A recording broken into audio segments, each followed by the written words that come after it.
AMD makes huge claims about their RX 9070 XT, and we finally have some of our first benchmarks on the upcoming GPU.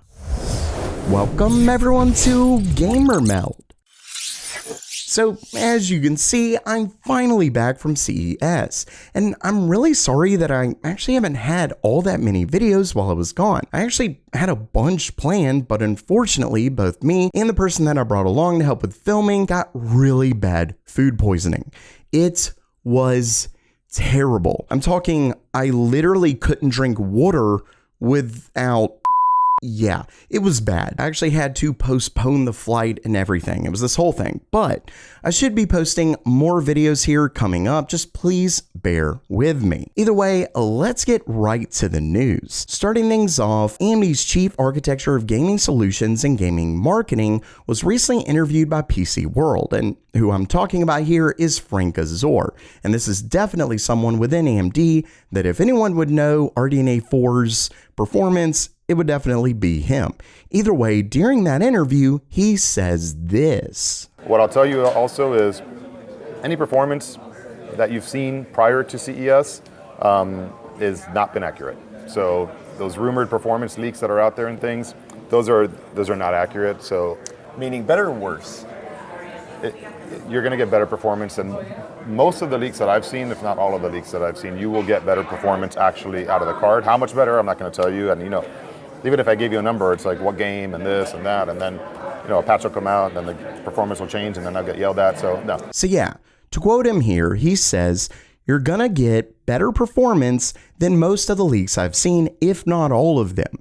You will get better performance out of the card. How much better? I'm not going to tell you." So yeah, he is flat out claiming that you are going to get better performance than anything we've seen. And don't forget that one of the things we've seen is upwards of 4 times ray tracing performance, meaning this bad boy very much could be an absolute monster. Now, obviously the fact that they're calling it an RX 9070 XT, if it would do anywhere near the high end range, obviously they'd call it something like a 9090 XT or 9900 XT, I mean, whatever, but clearly they are focusing more on the 70 series, but at the same time, in the past, AMD would call it, say, a 9900 XTX, yet it more challenged a 4080. So their naming scheme hasn't exactly been all that great, so this, of course, led us to believe that this 9070 might just be, say, a 5060, 4060. Well, it's looking like that is not going to be the case, and this could in fact be a fairly decent GPU. But first, you probably heard about AI 1,000 times by now. I mean, AMD decided to name an entire product line after it. At this point, it may almost feel like a gimmick to some, but it really is likely the future. So as tech lovers, we have to learn all about it, right? Well, there's no better place than with this video's sponsor, Brilliant, where they have an awesome course on large language models that guides you through how your favorite AI chatbots work. From being able to predict your next word, the different models used, tokenization, it's all here. And they do such an incredible job at teaching all of it with their hands-on approach that lets you get in there and do it yourself. Not to mention their really fun and unique puzzles that make learning hard topics easier than ever. And the best part is that you don't have to take my word for it, because when you visit brilliant.org/gamermeld, you'll get a free trial to see it yourself. Plus, when you use brilliant.org/gamermeld, you'll get 20% off their annual premium. So there's no reason not to check it out. And this brings me to my next story, where we finally get benchmarks. As you can see right here, this originally comes from the ChipHell forum, but not just from any forum user.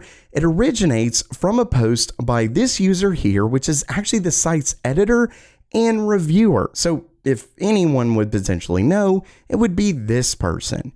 And as you can see here, they shared 2 benchmarks, Cyberpunk 2077 and Black Myth Wukong.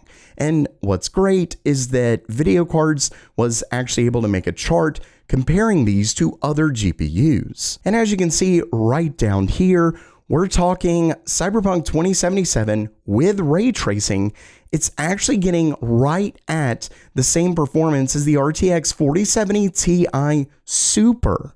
And once again, this is ray tracing we're talking about here. So we're talking 26 FPS at 4K, 52 FPS at 2K, and 85 FPS at 1080p. So definitely a huge improvement when it comes to ray tracing, and certainly a really big improvement in general, especially where the price point is set to be at this. But it doesn't stop there, because when we look at Black Myth Wukong, you can actually see that it's right at the level of the RTX 4080 when it comes to regular rasterization.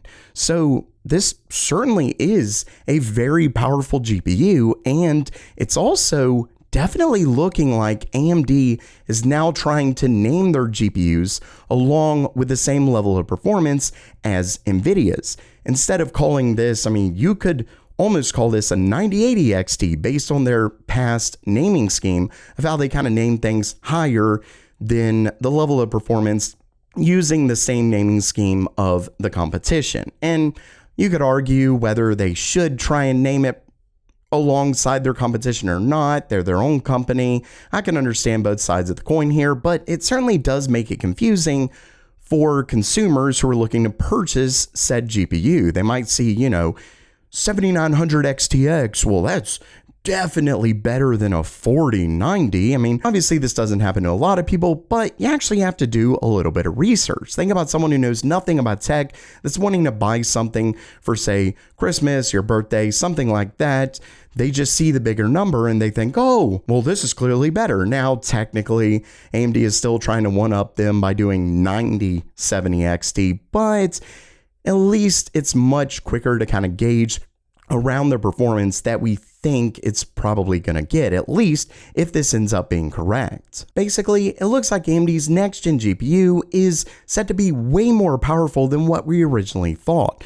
We're looking at right at potentially a 9900 XTX, and maybe even better in ray tracing. I'd have to kind of go through that, but definitely a pretty powerful GPU. And given the fact that we're hearing rumors of pricing, I believe somewhere around like $600. That's certainly not bad. We will, of course, have to compare it to the RTX 5000 series to really see how good of a price to performance that we're looking at here. But it certainly is pretty powerful, and that's also seen in the GPUs themselves. I actually got a chance to look at some of AMD's upcoming RX 9070 XTs and 9070s, and as you can see, they are pretty beefy GPUs. Some of them have 3 8-pin connectors, so they can definitely use a ton of power, but that should mean we can expect a ton of performance as well. Ultimately, AMD's GPUs may end up surprising us, so make sure you subscribe and hit that bell icon so you can stay up to date on all the latest PC hardware news.